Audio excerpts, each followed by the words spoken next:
चलिए आज का ये क्लास एक बार फिर शुरू करते हैं। आज एक बार फिर आपका स्वागत है इम्बाइब इंग्लिश क्लासेस के इस वीडियो लेक्चर में। देखिए, जिस तरह से मैंने आपको पिछले कई वीडियो लेक्चर में सब ऑर्डिनेटिंग कंजक्शन के बारे में 1 बाय 1 करके बता रहा हूँ, ठीक उसी तरह से आज के इस वीडियो लेक्चर में मैं आपको कुछ सब ऑर्डिनेटिंग कंजक्शन के बारे में, जैसे अदरवाइज, और else, in such a way, such, then, इसका यूज किस तरह से किया जाता है, क्या सेंस आता है जब हम इनको यूज करते हैं और किस सेंस के लिए इसको यूज किया जाता है और इसको कैसे हम सेंटेंस में यूज करेंगे।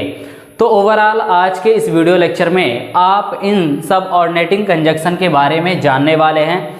मैं आपको 1 बाय 1 करके बताऊंगा कि अदरवाइज और एल्स का यूज कहाँ पे किया जाता है, किस सेंस के लिए किया जाता है और कैसे इसको यूज किया जाता है सेंटेंस को बनाने के लिए।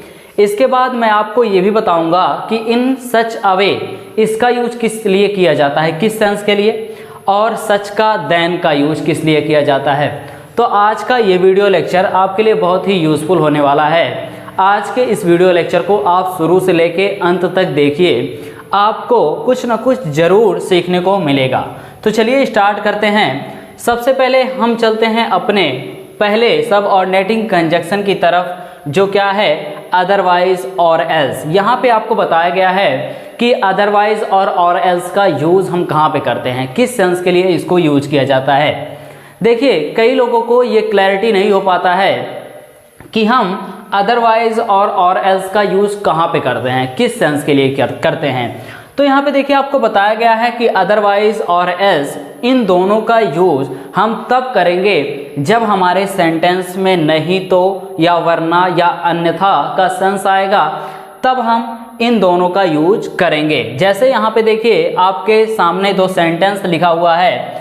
पहला सेंटेंस क्या है, आपको किताब पढ़ना चाहिए नहीं तो आप फेल हो जाएंगे। यहाँ पे देखिए नहीं तो का सेंस बन के आ रहा है। और दूसरा सेंटेंस क्या है, यहाँ आओ वरना मैं तुमको मैच नहीं खेलने दूंगा। यहाँ पे देखिए वरना या अन्यथा का सेंस आ रहा है। तो इन सेंस के लिए, इस तरह के सेंस के लिए हम अदरवाइज और एल्स का यूज करेंगे। चलते हैं, देखते हैं कि इस सेंटेंस को जब हम बनाएंगे तो किस तरह से अदरवाइज और एल्स का यूज किया जाएगा। देखिए, आपको किताब पढ़ना चाहिए। हाँ, एक चीज़ और, अगर आपको इस तरह के सेंटेंस को बनाना नहीं आता है कि जिस सेंटेंस के लास्ट में करना चाहिए और करने दूंगा, करेंगे, इस तरह के सेंटेंस को अगर आपको नहीं बनाने आता है ना, तो आप क्या करिए, आप पिछले वीडियो लेक्चर में आपको बताया गया है, पिछले कई वीडियो लेक्चर में आपको ये बताया गया है कि करना चाहिए के सेंस के लिए हम किसका यूज करते हैं, किस तरह से हम इस तरह के सेंटेंस को बनाते हैं। आप उन सभी वीडियो लेक्चर को 1 बाय 1 करके देखिए, आप कुछ ना कुछ जरूर सीखेंगे उन सभी वीडियो लेक्चर से। चलिए हम अपने सेंटेंस की तरफ रुख करते हैं। यहाँ पे देखिए आपको किताब पढ़ना चाहिए नहीं तो आप फेल हो जाएंगे। किस तरह से आप बनाएंगे, यू शुड, करना चाहिए के लिए हम शुड का यूज करते हैं। You should read the book. नहीं तो, अब नहीं तो आ गया तो आप किसका यूज करेंगे, या तो आप अदरवाइज का यूज कर लीजिए या तो और एल्स का यूज कर लीजिए। यहाँ पे मैं यूज कर रहा हूँ और एल्स का, ठीक है। अगर आप चाहते हैं यहाँ पे अदरवाइज का यूज करना तो आप अदरवाइज का भी यूज कर सकते हैं। और एल्स आप फेल हो जाएंगे, यू विल फेल। हाँ, यहाँ पे एक चीज़, यहाँ पे देखिए जो फेल लिखा हुआ है ना, ये हिंदी शब्द नहीं है जो फेल लिखा हुआ है, क्योंकि ये जो फेल है इसका प्रोनाउंसिएशन हिंदी है, ठीक है। तो फेल का मतलब क्या होता है, देखिए फेल का मतलब होता है अनुत्तीर्ण होना। जैसे पास का मतलब होता है उत्तीर्ण होना, ठीक उसी तरह से फेल का मतलब होता है अनुत्तीर्ण होना। तो इस चीज़ को आप ध्यान में रखेंगे। यहाँ पे मैंने फेल ही लिखा है ताकि आपको समझ में आ जाए। नेक्स्ट सेंटेंस पे आते हैं। देखिए यहाँ पे नेक्स्ट सेंटेंस क्या है, यहाँ आओ वरना मैं तुमको मैच नहीं खेलने दूंगा। यहाँ पे देखिए वरना, अन्यथा, नहीं तो का भी यूज़ हम कर सकते थे यहाँ पे, लेकिन वरना का यूज़ किया गया क्योंकि यहाँ पे आपको क्या करना था, आपको क्लैरिफाई करना था कि किस तरह से मैं आपको समझा सकूं। तो देखिए यहाँ पे वरना का यूज किया है। यहाँ आओ सेंटेंस को बनाते हैं तो देखिए किस तरह से बनेगा, कम हेयर, यहाँ आओ कम हेयर। उसके बाद अब आप किसका यूज करेंगे, यहाँ पे देखिए आपने और एल्स का यूज किया था, अब आप यूज कर लीजिए अदरवाइज का। अदरवाइज मैं तुमको मैच नहीं खेलने दूंगा। अच्छा, जब आपके सेंटेंस में इस तरह से हो ना, जब आप काम खुद नहीं करते हैं बल्कि आप काम करवाते हैं, तो इस तरह के सेंटेंस को आप कैसे बनाएंगे, मैं आगे आने वाले वीडियो लेक्चर में आपको बताऊंगा कि जब सब्जेक्ट काम खुद नहीं करता है बल्कि करवाता है तो कैसे सेंटेंस को बनाया जाएगा। फिलहाल मैं यहाँ पे आपको बता रहा हूँ, यहाँ पे देखिए करने देने का सेंस आ रहा है, तो करने देने के सेंस के लिए आप किसका यूज करते हैं, लेट का यूज करते हैं। तो आप लेट के यूज से इस सेंटेंस को बनाएंगे, मैं तुमको मैच नहीं खेलने दूंगा। I will not let you play the match. यहाँ पे देखिए आपने अदरवाइज का यूज किया, यहाँ पे और एल्स का यूज किया। क्यों किया, क्योंकि आपके सेंटेंस में नहीं तो वरना या अन्यथा का सेंस आ रहा था, इसकी वजह से आपने अदरवाइज और एल्स का यूज किया। तो अब हम मूव करते हैं अपने नेक्स्ट सबऑर्डिनेटिंग कंजक्शन की तरफ, जो क्या है, इन सच अ वे का यूज हम किस तरह से करते हैं, क्या सेंस आएगा जहां पे हम इन सच अ वे का यूज करेंगे। देखिए आप इन सच अ वे का यूज तब करते हैं जब आपके सेंटेंस में इस तरह से ऐसा या ऐसे का सेंस आता है, तो आप क्या करते हैं, इन सच अ वे का यूज करते हैं। जैसे यहाँ पे देखिए आपके सामने दो सेंटेंस लिखा हुआ है। पहला सेंटेंस क्या है, वह इस तरह से अंग्रेजी बोल रहा था जैसे कि वह एक अंग्रेजी वक्ता हो। दूसरा सेंटेंस क्या है, रोहन ऐसे बात कर रहा है जैसे कि वह तुम्हारा भाई हो। यहाँ पे देखिए वह इस तरह से, यहाँ पे इस तरह से आ रहा है, रोहन ऐसे बात कर रहा है, यहाँ पे ऐसे का सेंस आ रहा है, ऐसे क्या, ठीक है। तो आप जब भी इस तरह के सेंस को अपने सेंटेंस में पाते हैं तो आप इन सच अ वे का यूज करते हैं। कैसे करते हैं मैं आपको बताता हूँ। वह इस तरह से अंग्रेजी बोल रहा था, तो आप लिखेंगे he was speaking English in such a वे।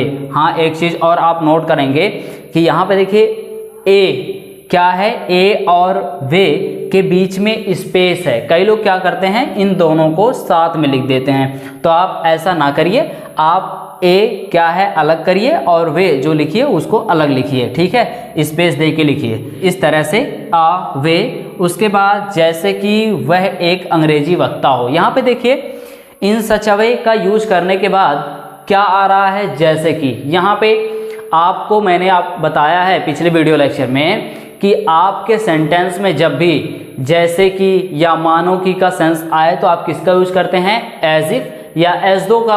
और एज इफ और एज दो का यूज करने के बाद आपका सेंटेंस किस स्टेट में होना चाहिए, आपका सेंटेंस पास्ट स्टेट में होना चाहिए।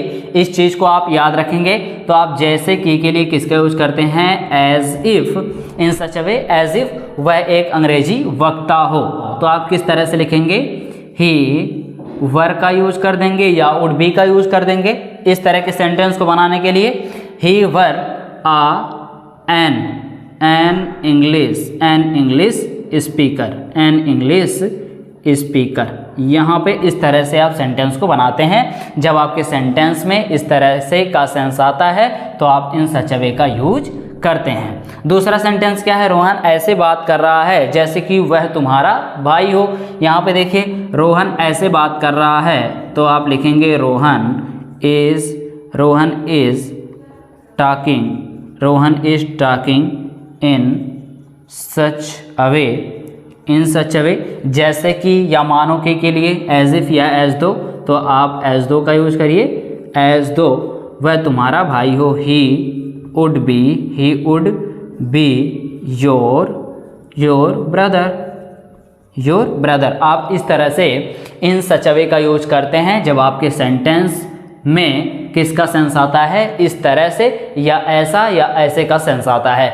अब हम मूव करते हैं अपने नेक्स्ट सबऑर्डिनेटिंग कंजक्शन पे। देखिए यहाँ पे आपको बताया गया है सच के बारे में कि सच का यूज हम कैसे करते हैं, किस सेंस के लिए करते हैं।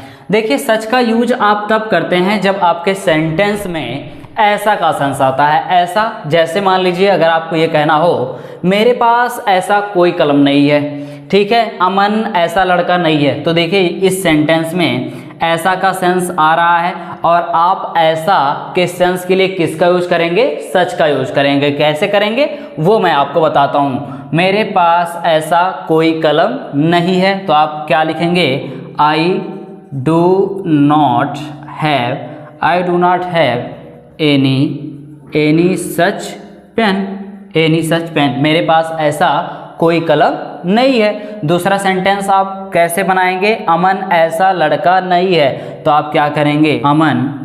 अमन is not a such boy. इस तरह से आप इस सेंटेंस को बनाते हैं। तो यहाँ पे मैंने आपको बताया कि सच का यूज आप कैसे करते हैं, क्या सेंस आएगा जहाँ पे आप सच का यूज करेंगे। जब आपके सेंटेंस में ऐसा का सेंस आएगा तो आप सच का यूज करेंगे। जैसे मैंने अभी आपको यहाँ पे इन दोनों सेंटेंसेस के थ्रू बताया कि सच का यूज आप कैसे करेंगे। मेरे पास ऐसा कोई कलम नहीं है, तो आपने क्या किया? आपने लिखा I do not have any such pen, और अमन ऐसा लड़का नहीं है, Aman is not a such boy. अब हम आते हैं अपने लास्ट सबऑर्डिनेटिंग कंजक्शन की तरफ। देन, यानी देन का यूज हम कैसे करते हैं, क्या सेंस आएगा जहाँ पे देन का यूज करेंगे। एक चीज़ आप यहाँ पे नोट करिए कि यहाँ पे THEN नहीं है, यहाँ पे क्या है? THAN है। तो इसका यूज कैसे करते हैं, किस तरह से किया जाता है, मैं आपको बताता हूँ। देखिए यहाँ पे आपको बताया गया है कि देन का यूज हम कैसे करते हैं, क्या सेंस बन के आएगा जहाँ पे आपको देन का यूज करना है। तो यहाँ पे देखिए मैं आपको बता दूं देन के बारे में कि देन का यूज हम तब करते हैं जब हम किसी से क्या करते हैं? तुलना करते हैं, कंपेयर करते हैं। तब हम क्या करते हैं? तुलना करने के लिए देन का यूज किया जाता है। वैसे पर्टिकुलर इसका कोई सेंस नहीं है कि इस सेंस के लिए हम देन का यूज करते हैं। देन का यूज मैंने आपको क्या बताया कि देन का यूज तुलना करने के लिए किया जाता है, कंपेयर करने के लिए किया जाता है। जैसे यहाँ पे देखिए आपके सामने दो सेंटेंस लिखा हुआ है। पहला सेंटेंस क्या है? वह तुमसे अच्छा खेल रहा था, यानी यहाँ पे क्या हो रहा है? यहाँ पे तुलना किया जा रहा है, कंपेयर किया जा रहा है आपसे और उससे। दूसरा सेंटेंस क्या है? रोहन का दोस्त रोहन से सुंदर है। यहाँ पे देखिए क्या हो रहा है? यहाँ पे भी कंपेयर किया जा रहा है, यहाँ पे भी तुलना किया जा रहा है। तो तुलना करने का जब भी सेंस आएगा तो आप किसका यूज करेंगे? देन का यूज करेंगे। जैसे यहाँ पे देखिए वह तुमसे अच्छा खेल रहा था, तो हम किस तरह से बनाएंगे? he